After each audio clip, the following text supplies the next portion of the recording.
Great two kids are very excited to do.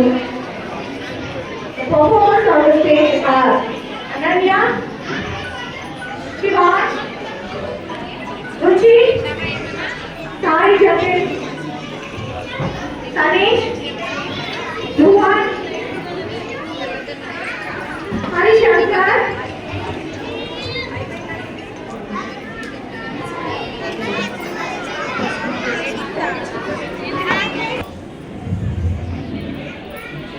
అందరికీ శుభోదయం.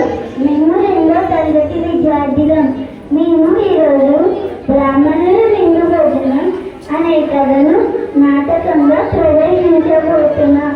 పూర్వం ఆహార పద్ధతులు ఎంతో ఆరోగ్యకరంగా ఉండేవి. మనిషి ఎంతో కష్టం చేస్తూ దానికి తగ్గట్టుగానే ఆహారాన్ని కూడా తీసుకునేవారు. కానీ ఇప్పటి ఆధునిక ప్రపంచంలో ఆహారాన్ని నియమాలను పాటించడం లేదు. మంచి ఆహారపు అలవాటుల వల్ల ఎన్ని లాభాలు ఉంటాయి అని తెలిపేదే మా నాటకం. ఇంకా కథలోకి వెళ్ళిపోదామా? అనగనగా ఒక రాజు. ఆ రాజు ఎంతో మంచివారు.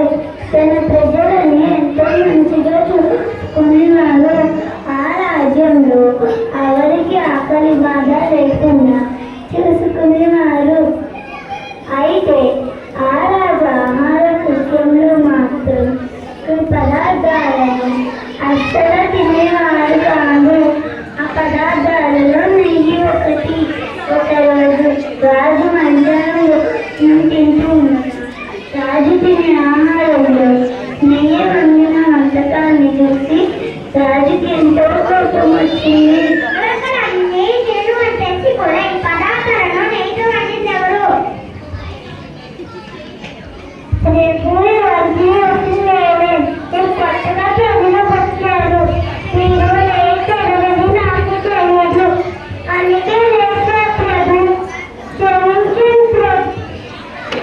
రాజుగారు అప్పుడు మంత్రి అక్కడికి పరిగెత్తుకుంటూ వచ్చారు.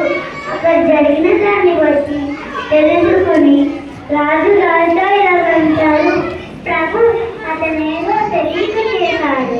ఇక ఆరోగ్యంగా ఉండడానికి, మీ ఆయుష్ని పెంపొందించడానికి, మీ జ్ఞానాన్ని రుచి చేయడానికి తను అలా నెయ్యితో వంటలు చేశాడు. ఉంది ప్రభు, మీరు ఇష్టం లేక నెయ్యి తింటూ, కానీ నెయ్యి వల్ల మరెన్నో ప్రయోజనాలు ఉన్నాయి.